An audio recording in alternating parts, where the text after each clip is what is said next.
दोस्तों, जैसा कि हम जो हैं आज हमें भारत और भौतिक स्वरूप का ये जो चैप्टर था, इसमें हमें मैदानों यानी मैदानी क्षेत्रों को पढ़ना था। और आज के इस वीडियो में हम मैदानी क्षेत्र यानी जो हमारा उत्तर भारत का जो समतल भूमि का जो विस्तार है उसको पढ़ेंगे और ये जानने का प्रयास करेंगे कि जो मैदानी इलाका जो समतल भूमि है इनका निर्माण कैसे हुआ, इनका योगदान किनका किनका योगदान रहा इनके निर्माण में, और इनका महत्व क्या है, इसके बारे में आज के इस वीडियो में पढ़ने वाले हैं। तो चलिए देर ना करते हुए इसको स्टार्ट करते हैं। लेकिन स्टार्ट करने से पहले कल जो हमने अपने क्लास को जहाँ पर ख़त्म किया था वहीं से इस क्लास को कंटिन्यू आगे करते हुए चलते हैं। जैसा कि कल हमने क्या पढ़ा था उसको एक पुनरावृत्ति कर दूं, अपनी बात को दोबारा दोहरा दूं ताकि एक लिंक बन जाए तो बेहतर से समझ में आएगी, बात बेहतर समझ। जैसा कि हमने देखा था कि ये जो है हमारा भारत है,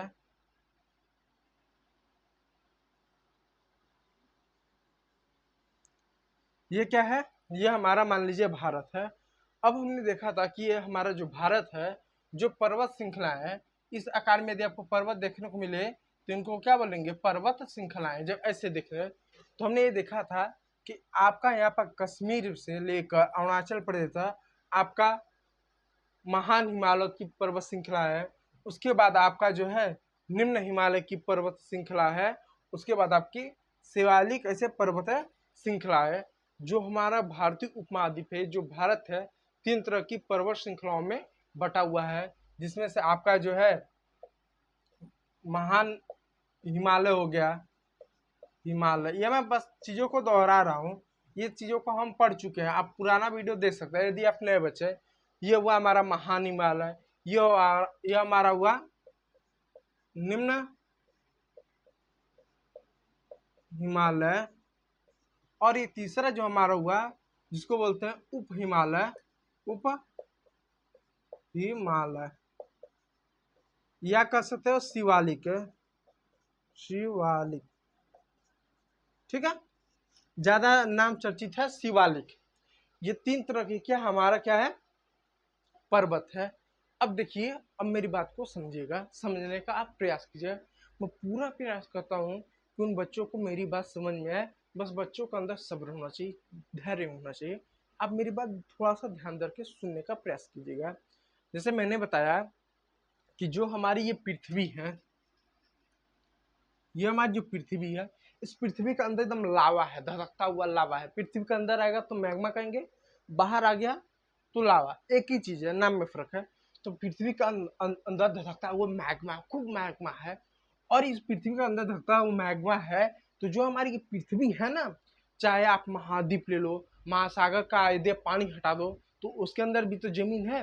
वो जितने भी जमीनें हैं वो सारे पृथ्वी पर 7 टुकड़ों में बटा हुआ है। क्या ऐसा 7 टुकड़ों में बटा हुआ है? 1, 2, 3, 4, 5, 6, 7, ऐसे 7 छोटे बड़े टुकड़ों में बटा हुआ है।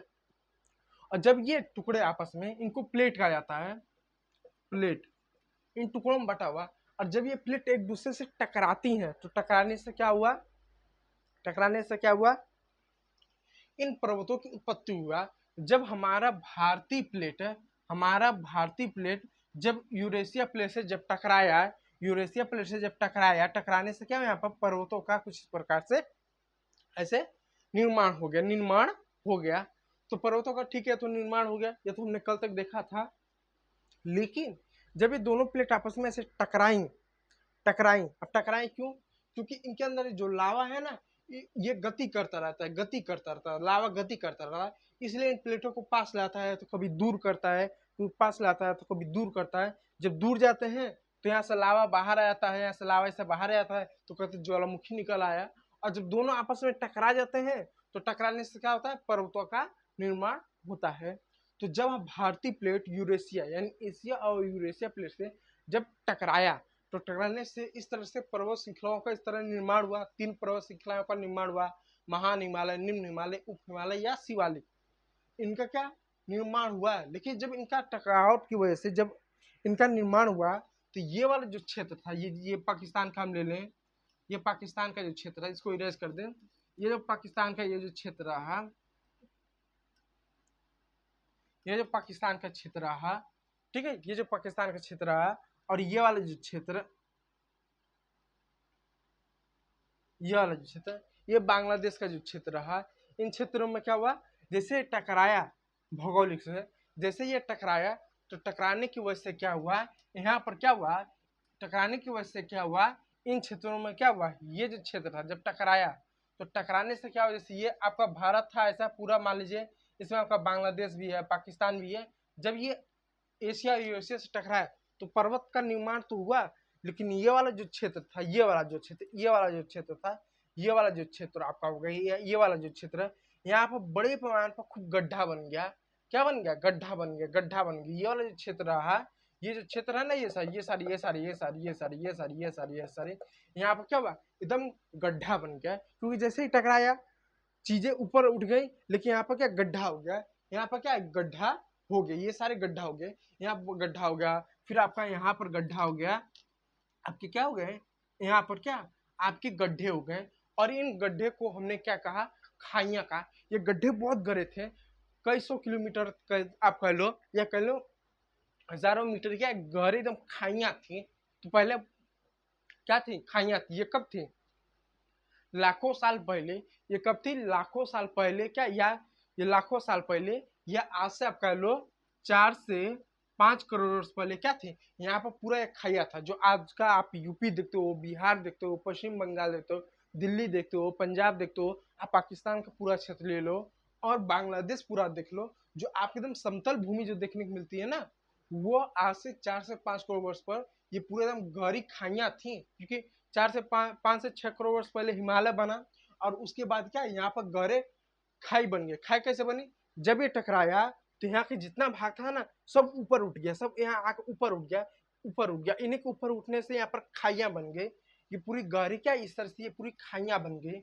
और जब ये खाइयां बन गई तो आज तो हमें तो दिखता नहीं है, आज तो एकदम जमीन एकदम बराबर दिखता है, कहीं पर खाइयां तो दिखती नहीं है, आज तो खाइयां दिखती नहीं। तो खाइयां गई कहाँ पर, हुआ क्या कि जब इन पहाड़ों का, इन पर्वत श्रृंखलाओं का जब निर्माण हुआ, तो इन पर्वतों से 3 प्रमुख नदियां निकली। कौन सी 3 प्रमुख नदियां निकली, एक नदी निकली, एक नदी निकली जिसको हमने सिंधु नदी कहा। कौन सी नदी कहा, एक नदी निकली जिसको हमने क्या, सिंधु नदी हमने कहा, सिंधु नदी कहा। दूसरी नदी आपका ये निकला जिसको हमने गंगा नदी कहा, गंगा नदी कहा। तीसरी आपके इधर से इस तरीके से नदी निकली जिसको हमने ब्रह्मपुत्र नदी, हमने क्या कहा, ब्रह्मपुत्र नदी का हमने नाम दे दिया, ब्रह्मपुत्र नदी का हमने क्या नाम दे दिया। 3 नदियां निकली, एक सिंधु नदी, फिर गंगा नदी और ब्रह्मपुत्र नदी। ये क्या 3 नदियां निकली, ये इस तरीके से क्या 3 नदियां निकली। रुकिए मैं अपना थोड़ा पेन चेंज कर लूँ, अगर चेंज कर सकता हूँ तो, एक सेकेंड।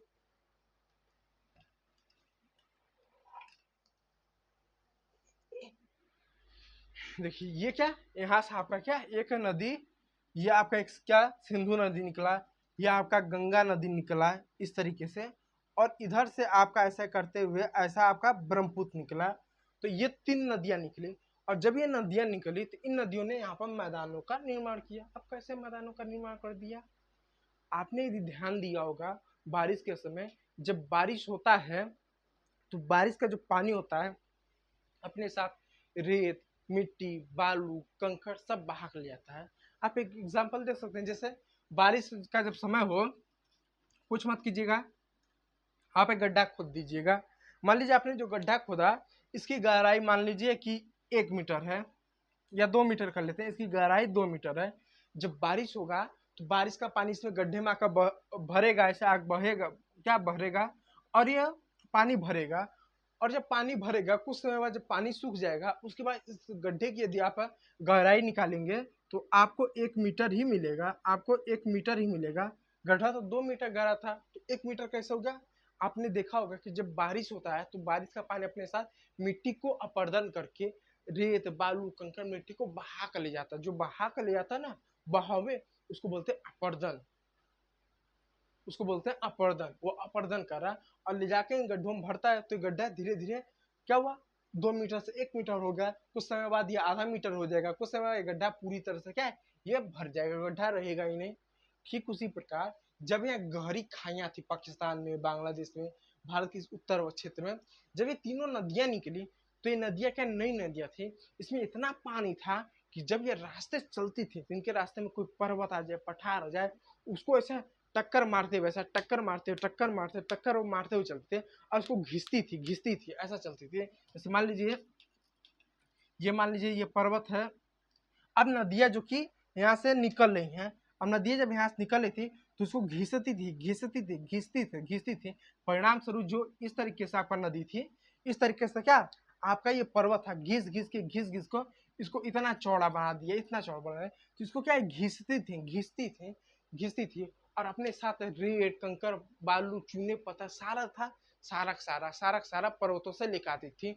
और जब वो लेकर आती थी तो ये जो बड़े बड़े जो गड्ढे थे, इसी गड्ढे में भरते गए और हजारों लाखों साल तक, एक दो दिन की बात नहीं है, ये लाखों साल से भरती गई और एक समय बाद यहाँ का जो मैदान हो गया वह समतल हो गया। आज भी अगर आप देखो, आज भी देखो, ये नदियां सिंधु, गंगा, ब्रह्मपुत्र नदियां नई नदियां हैं, ये अभी भी जब हिमालय से चलती हैं तो पर्वतों का घर्षण करती है, सामने जो पर्वत जो चट्टान उनको घिसती हैं, उनको काटती हैं, छोटे छोटे रेत के टुकड़े कर देते हैं, छोटे छोटे बालू बना देते हैं, छोटे छोटे चूने पत्थर बना देते हैं और उनको अपने साथ भाग ले आते हैं। और जैसे वो जमीन में प्रवेश करती है, धीरे धीरे उनको छोड़ना स्टार्ट करती हैं और एक दिन इन सभी नदियों को समुद्र में तो मिलना है, इधर समुद्र में मिलना है, इधर समुद्र में मिलना है। और समुद्र में जब ये नदियां मिलती हैं तो समुद्र में नदियां मिलने से पहले इतनी थक जाती हैं, इतनी स्लो हो जाती हैं कि अपने साथ रेत, मिट्टी, बालू, कंकड़ जो भी लाए वो समुद्र में ले जा नहीं पाती हैं। परिणाम स्वरूप वह नदी में मिलने से पहले वो इस किनारे पर ऐसा जो है गिरा देती हैं, ऐसा क्या यहाँ पर गिरा देती हैं यहाँ पर। इसलिए देखो जब ऐसा गिरा देते हैं, गंगा और ब्रह्मपुत्र नदियों को मिलाकर आप बांग्लादेश में और भारत में देख सकते हैं, एक बहुत बड़ा डेल्टा का निर्माण होता है। यहाँ का जो क्षेत्र है वो समुद्री क्षेत्र है, यहाँ पर घाटी है, लेकिन फिर भी इतने सारे उन्हें कंकड़, रेत, बालू ला लाकर यहाँ बहुत बड़े एक दुनिया का सबसे बड़ा डेल्टा का निर्माण किया है, एक समतल भूमि का निर्माण कर दिया, सारे रेत बालू से ही बने हुए हैं।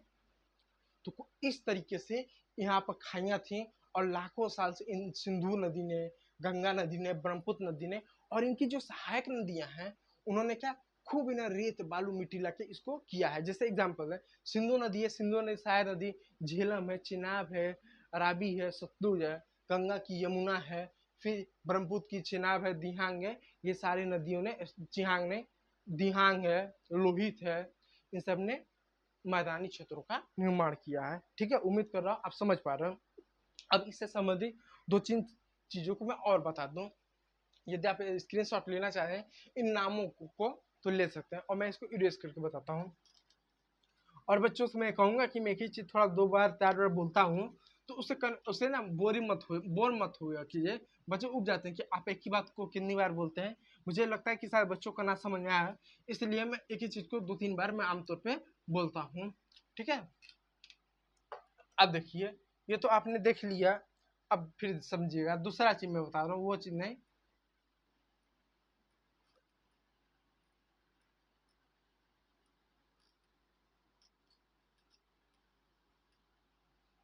ये साउथ इंडिया हमारा सही बनाना है, लेकिन हमको उत्तर भारत से लेना है, तो आप उत्तर भारत से समझने का प्रयास कीजिएगा।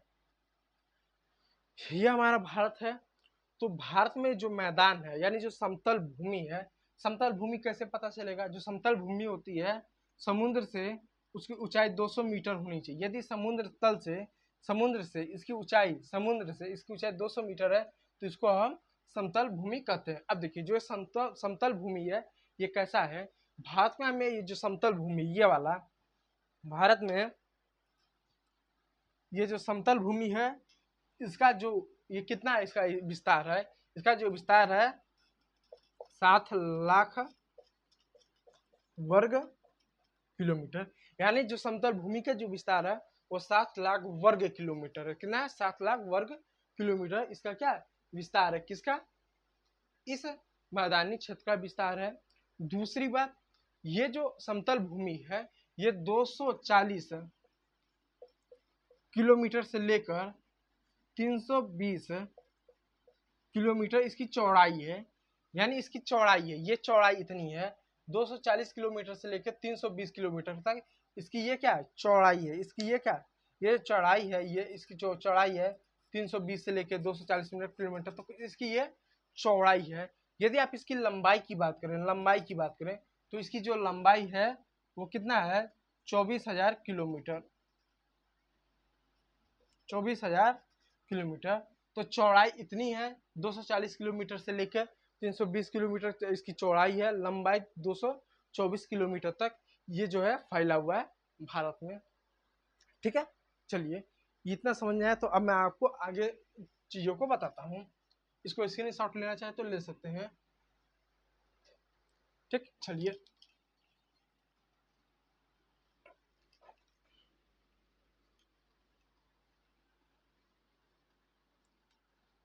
अब देखिए, अब आगे देखिए। फिर भारत का मैं एक बार मैप बना दूं। ये भारत का एक बार मैप हो गया।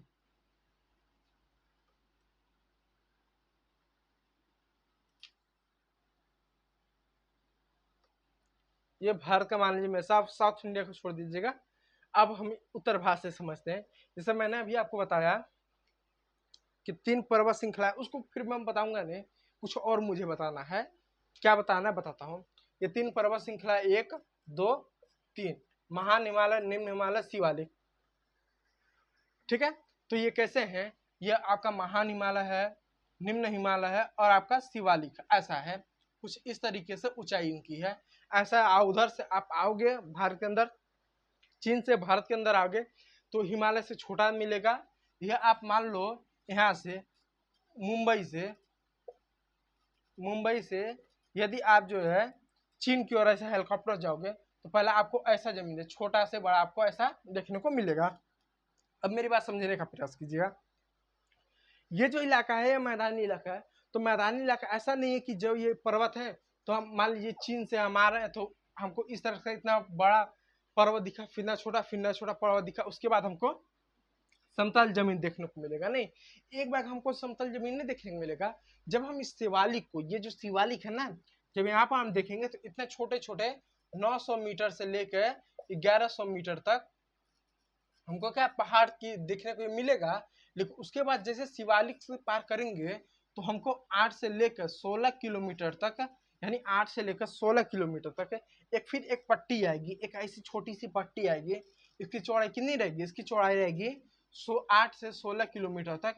ये बीच की एक पट्टी आएगी, एक क्षेत्र आएगा, एक क्षेत्र आएगा, क्या आएगा, एक क्षेत्र आएगा, एक क्षेत्र आएगा। ये जो क्षेत्र आएगा, इस क्षेत्र में जैसे आप प्रवेश करेंगे, आप चीन से आ रहे हो, आपको बड़ा पर्वत दिखा, फिर छोटा, फिर ऐसा शिवालिक आपको दिखा, फिर आपको ऐसा समतल जमीन नहीं दिखेगी। उसके बाद आपको क्या 6 से 8 किलोमीटर तक ये जो इलाका हुआ है, ये आपको इलाका कैसे दिखेगा, यह आपको कैसा दिखेगा, आपको पत्थरों से भरा हुआ दिखेगा। यहाँ पर छोटे पत्थर, बड़े पत्थर, इतने बड़े बड़े पत्थर, मेरे साइज के पत्थर, आपको चारों पत्थर ही पत्थर दिखेंगे, पत्थर ही पत्थर दिखेंगे, जिनको भाबर कहा जाता है। इनको क्या कहा जाता है, इनको जो है भाबर, भाबर का, भागर नहीं भाबर, ब है, इनको भाबर कहा जाएगा। और जितनी भी नदियां यहाँ से निकलेंगे, ऐसा नदियां जो निकलेंगी यहाँ पर इस भाबर में, जो कि पथरीली जमीन है, सारी नदियां गायब हो जाती है, पता ही नहीं चलती कि नदियां किधर गई, गायब हो जाती हैं। फिर उसके बाद एक और पट्टी आएगा। अब जब ये पत्थरी वाली जमीन को जब आप देख लेंगे, ये 8 से 16 किलोमीटर चल लेंगे, फिर थोड़ा सा और आगे आएंगे तो फिर आपको ऐसा जमीन दिखेगा। कैसा जमीन दिखेगा, दलदली जमीन दिखेगा। दलदल नहीं है कि आप वहां गए आप धस जाएगा, नहीं, दलदल नहीं, वहां की मिट्टी बड़ी नरम रहेगी, पैर रखेंगे ना, जैसे ये मान लीजिए यह जमीन है ना, पैर रखेंगे ना थोड़ी जमीन ऐसे दब जाएगी, दलदली इलाका दिखेगा। क्यों दलदली दिखेगा, क्योंकि यहाँ पर ये जो इलाका था पूरा पत्थर से था, नदियां पूरी सिंह गायब हो गई। और जैसे ये वाली जो पट्टी आएगी, ये वाली जैसी पट्टी आएगी, ये वाली जो पट्टी आएगी, ये वाली जैसी पट्टी आएगी, मैं थोड़ा चौड़ा पट्टी को बना रहा हूँ, ये वाली जैसी पट्टी आएगी, ये वाली जैसी पट्टी आएगी, इन पट्टियों में सारे क्या हो जाएंगे, जितने भी नदी है दिखना स्टार्ट हो जाएंगे। और ये क्षेत्र बहुत ज्यादा हरा भरा है, घना है और दलदली क्षेत्र है। और जब भारत पाकिस्तान का जब बंटवारा होता उस समय ये क्षेत्र एकदम घने जंगलों से भरा पड़ा था। लेकिन जो पाकिस्तान से जो लोग आए थे, हमारे लोग आए थे, क्योंकि पूरा आज़ादी से पहले सब भारत ही था, तो कहेंगे वो हमारे ही लोग थे। तो जब वो लोग आए थे तो उनको खेती के लिए जमीन देना था, यानी भूमि देना था कृषि कार्य करने के लिए। तो कृषि कार्य के लिए भूमि देना था, तो यहाँ पे जो हरे भरे जो जंगल थे तराई क्षेत्र में, इसको काटे गए थे। तो एक क्षेत्र है दलदली क्षेत्र है, जिसको कहा जाता है तराई, तराई, इसको तराई क्षेत्र कहा जाता है। फिर उसके बाद आप थोड़ा सा और नीचे आएंगे तो ये तराई क्षेत्र हो जाएगा। फिर तराई क्षेत्र, फिर थोड़ा सा नीचे आएंगे तो यहाँ पर फिर आपको समतल भूमि दिखेगी। अब थोड़ा सा समतल भूमि आपको देखने को मिलेगा। फिर जो आपको समतल भूमि जो दिखने को मिलेगा, इसको समतल भूमि दिखने को मिलेगा, ऐसा समतल भूमि दिखने को मिलेगा, ऐसा है। इसको बोलेंगे पुराना जलोढ़, पुरानी मिट्टी है। क्योंकि एक जमाने में नदियां यहाँ से कभी गुजरा हुआ करती थी, कभी बहाव करती थी। एक जमाने का मतलब हजारों साल पहले, लाखों साल पहले। इसलिए इस क्षेत्र को पुराना जलोढ़ कहते हैं। और इस क्षेत्र को हम क्या कहते हैं, भांगर कहते हैं। क्या कहते हैं, इस क्षेत्र को हम बोलते हैं भांगर, क्योंकि पुराना जोड़ इसको बोलते हैं भांगर। देखिए ये भाबर है, ये भांगर है, ब और ग में अंतर समझिएगा, इसको भांगर बोलते हैं।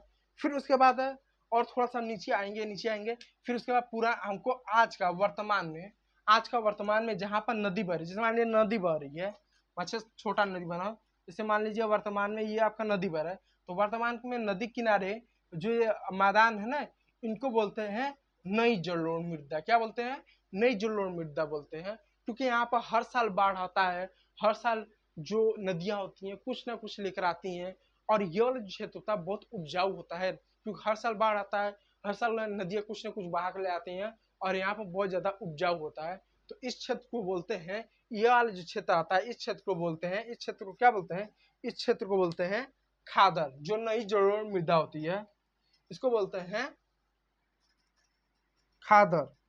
तो इसको खादर बोलते हैं, नई जलोढ़ मृदा। तो इस तरीके से क्या, जो हमारा भारतीय उपमहाद्वीप है, जो भारत, इस तरीके से हमारा क्या है, इस तरीके से ये जो है हमारा है मैदानी क्षेत्र, कुछ इस तरीके से चार भागों में बटा हुआ है। मैदानी क्षेत्र को हम चार भागों में, एक भांगर, दूसरा तराई, तीसरा भागर और चौथा खादर।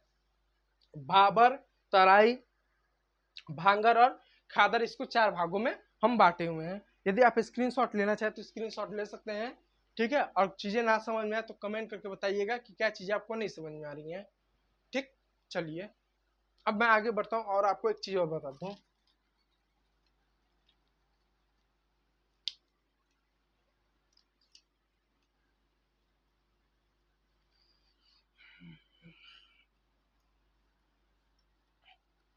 ठीक है, अब देखिए, मान लीजिए आप चीन में हो,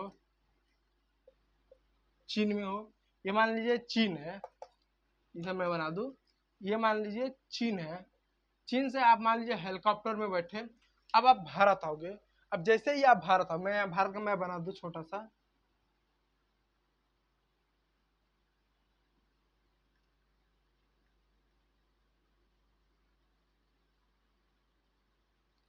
ये मान लीजिए अपना भारत है प्यारा सा, ये मान लीजिए अपना क्या भारत है, ठीक। अब इधर आपका जो हमारा ये चीन है, ये चीन है, ठीक है। अब जैसे ही आप चीन से, यानी चीन से जब भारत आओगे, चीन से आप इधर भारत आओगे, जैसे चीन से भारत आओगे तो आपको सबसे ऊंची, आपको ऐसा क्या, आपको पर्वत दिखने को मिलेगा, पर्वत श्रृंखलाएं दिखने को मिलेगा। ऐसा पर्वत पर्वत पर्वत पर्वत श्रृंखलाएं मिलेगी, इतनी ऊंची पर्वत श्रृंखलाएं मिलेंगे, जिसको हम क्या बोलेंगे, ऐसा ऊंची क्या, ऐसा इस तरह की ऊंची ऊंची पर्वत श्रृंखलाएं मिलेंगे, जिसको हम क्या बोलेंगे, महान हिमालय, महान हिमालय। जो आपको आपको इधर देखने को मिलेगा, ऐसा इधर देखने को मिलेगा। फिर थोड़ा सा आप चलते हुए इनको पार करते हुए ऐसे आएंगे, इनको ऐसा पार करते हुए जब आएंगे, थोड़ा सा और आगे आएंगे, फिर आपको ऐसा छोटा सा, इससे थोड़ा सा छोटा, ये इसकी ऊंचाई कितनी रहेगी, 6000 मीटर तक इनकी ऊंचाई रहेगी, उससे अधिक रहेगी, आपको ऊंचा देखने को मिलेगा। फिर थोड़ा सा आप नीचे जैसे आएंगे, नीचे आएंगे, फिर आपको ऐसा पर्वत श्रृंखला फिर देखने को मिलेगा, फिर ऐसा पर्वत श्रृंखला आपको देखने को मिलेगा। और इनकी ऊंचाई कितनी रहे, पर्वत श्रृंखला देखने को मिलेगा, जिसको हम बोलते हैं निम्न हिमालय, इनको बोलेंगे निम्न हिमालय। इनकी ऊंचाई कितनी रहेगी? उनकी ऊंचाई जो रहेगी वो 3700 मीटर से लेके 4500 मीटर तक इनकी ऊंचाई रहेगी। इनको हम निम्न हिमालय बोल रहे हैं। फिर इधर आपको देखने को मिलेगा चीन से निकले महान हिमालय, ऊंचाई 6000 मीटर से 8500 मीटर तक आपको देखने को मिलेगा।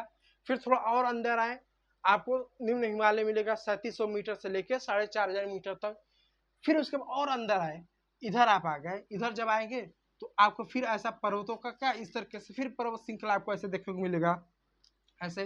और इनकी ऊंचाई कितनी रहेगी? इनकी ऊंचाई रहेगी 900 मीटर से लेके 1100 मीटर तक, जिनको हम शिवालिक बोलेंगे, शिवालिक, इनको हम बोलेंगे शिवालिक बोलेंगे।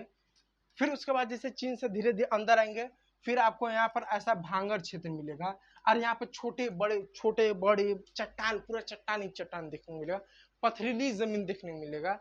इसको हम क्या बोलेंगे? इसको बोलेंगे भाबर, भाबर। फिर थोड़ा सा आप चीन से और नीचे और आएंगे आगे, यानी ये आपका भाबर आपको दिख गया। फिर और थोड़ा अंदर आएंगे तो आपको ये वाला एक क्षेत्र दिखेगा जिसको हम बोलेंगे तराई, यानी दलदली क्षेत्र आपको देखने को मिलेगा। फिर थोड़ा सा आप मान लीजिए थोड़ा सा चीन से और अंदर आए, इधर आए तो आपको पुराना जो लोड आपको मिलेगा जिसको हम भांगर बोलेंगे। फिर थोड़ा सा और इधर अंदर आए, नीचे आए, चीन से आप इधर आ गए, इधर इस क्षेत्र में आ गए तो आपको खादर मिलेगा। तो कुछ इस तरीके से क्या पर्वतों से लेकर मैदानी क्षेत्रों तक कुछ इस तरीके से ऐसा विस्तार है। यदि आप चीन से आप देखोगे, या आप मुंबई से यदि चीन जाओगे तो आपको खादर, बांगर, तराई, भाबर, शिवालिक, फिर निम्न हिमालय, महान हिमालय, आपको इस तरीके से आपको देखने को मिलेगा। मैं उम्मीद कर रहा हूँ कि आपको चीजें समझ में आ रही है। यदि चीजें समझ में आ रही है तो बहुत बढ़िया है, नहीं समझ में आया होगा तो इस वीडियो को बार बार देखिएगा, 2 बार देखिएगा, 3 बार देखिएगा। और इस चैप्टर में भारत का भौतिक स्वरूप में जो मैदानी इलाका था जिनको पढ़ना था ये आपका समाप्त हुआ। कल का जो वीडियो रहेगा यानी पार्ट जो 4 रहेगा उसमें आप तटी घाट यानी तो हम हो सकता है प्रायद्वीप पठारों के बारे में पढ़ेंगे कि पठार क्या होता है, उसके बाद हम पठारों को पढ़ेंगे। और मैं उम्मीद करूंगा कि चीज़ें आपको समझ में आएंगी। यदि वीडियो अच्छा लगा होगा एक लाइक कीजिएगा, चैनल को सब्सक्राइब कीजिएगा। इसके बाद अगला वीडियो प्रायद्वीप पठारों के बारे में होगा, वो आपको कल शाम 7 बजे आपको मिल जाएगा। तो वीडियो देखने के लिए बहुत बहुत धन्यवाद। Thank you for watching my video. और एक बात मैं और कर दूं बच्चों, एक बात कि पीडीएफ पाने के लिए Omkar Maurya classes Telegram channel को ज्वाइन कर ले। हम टेलीग्राम चैनल पर अपडेटेड पीडीएफ देते हैं और बच्चे आते नहीं तो आप पीडीएफ ले सकते हैं। इन चीज़ों का विस्तार से आपको जानकारी मिल जाएगी। तो चलिए पीडीएफ के लिए आप टेलीग्राम चैनल को ज्वाइन कर सकते हैं। Thank you for watching my video.